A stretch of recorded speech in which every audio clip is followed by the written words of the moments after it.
Welcome. In this video, I'm going to teach you one super simple methodology that will help you remove 99% of the suffering that you experience in your life. Now, this methodology is called the GAP and it's called the GAIN.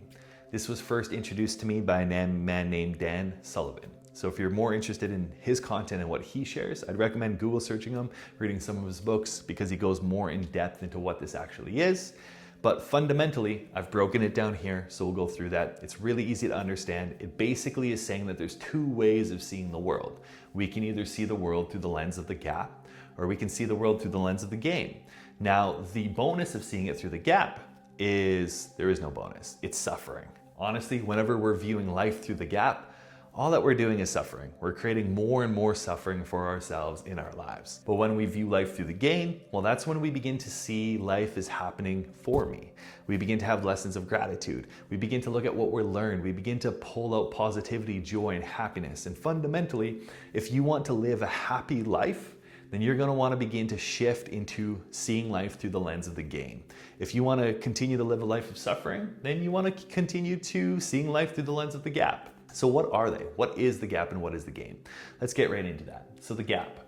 So we have this timeline here, and this is me. This is where I am in this moment of today's life. This is also you. This is where you are today. So whenever we go out about the world, we always have this ideal, right? We have this standard. We have this idea of where we want to be, where we should be, how life should be happening, or what my mind wants it to be. We have this idea of like, this is where I should be in life.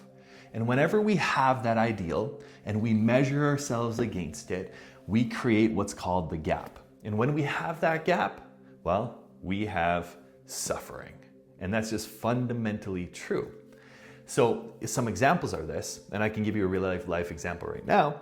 In my life, I'm currently starting over on all of my social medias. Now, if you knew me, you would know that in 8 months, I grew an Instagram audience from 0 to 31,000 people.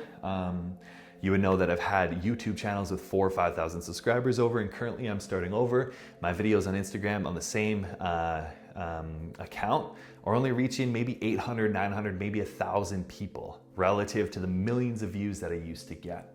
So this is where I am. And there's this part of me that has this ideal that thinks that I should be, and that should be different, that I should be reaching way more people, that my account should be way more active, that my business should be way further. And because of that, I have this gap between where I am and where I want to be, or where I think I should be.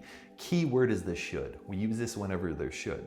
And because of that gap, I choose to suffer. Now, this can also be found. Let's say that I have this ideal of going out and making 50 sales on something. Now, this is just a crazy example, but let's just say I want to make 50 sales of something, and I make 18 sales.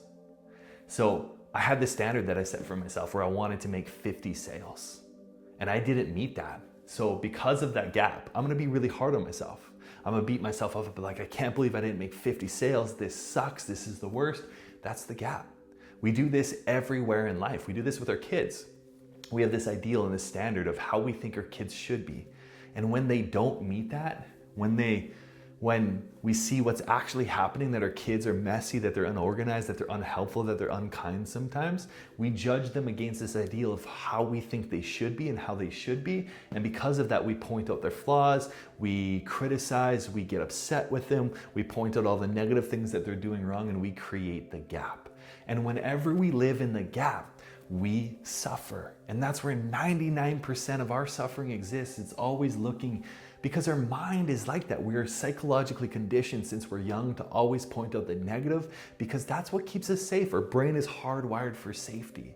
We're constantly scanning for what's missing, for what's wrong, for what's not working, for what could have been done better, so that we can constantly improve. But what it's led to is a pessimistic way of seeing the world. It's led to suffering. It's led to self-hatred. It's led to this kind of constantly like moving this ideal further and further, and this standard and this goal of like, oh, when I do this, then I'll feel good. Or it's just constantly moving, and because of that, we suffer.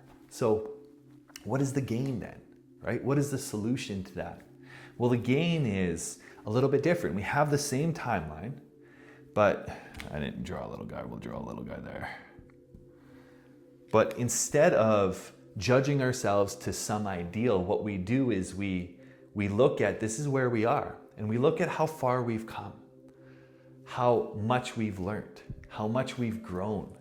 We look at what we actually did and we celebrate that, we acknowledge that. Instead of comparing ourselves to some ideal that we created in our head, we actually look back and measure ourselves from where we first started. So going back to that Instagram analogy, I am here in this moment. I have an audience of 31,000 people, 65 on YouTube, and I can look back to the time when I didn't have any of that. And I can celebrate how far I've come. I can look at the lessons I've learned through this process. I can look to see how much I've grown with my son, with my child. I can, when he's acting upset and angry, I can still choose to see how far that little man has come, how kind he actually is, how organized and cleanliness, how organized and clean he is on a typical daily basis. And I can celebrate those things. I can encourage him in that way. I can look at the 18 things I sold rather than the 22 things that I missed, right? This is where we compare ourselves to where we started. Because no matter what, we've always come further. This is where we look at the lessons that we're learning, the growth that we have grown into, who we have become through life. This is what the gain is. And when we look through our life through the lens of the gain, we see gratitude. We see how life is happening for us.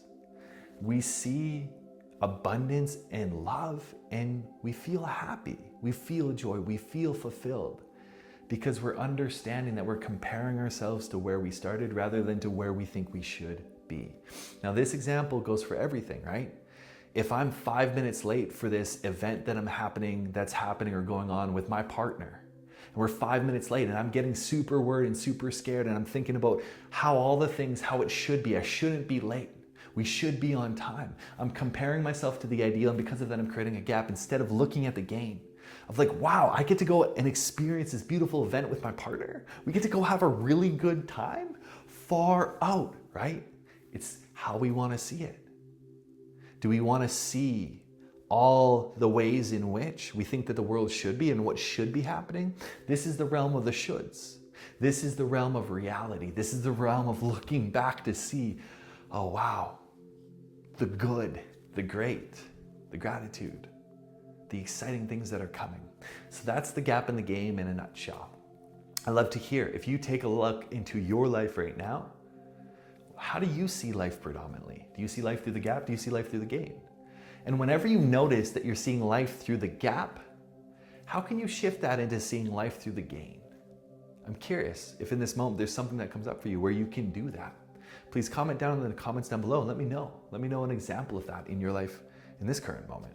And I hope this video resonated. Let me know if there's anything else that came up for you, and I will see you on another video soon. Much love.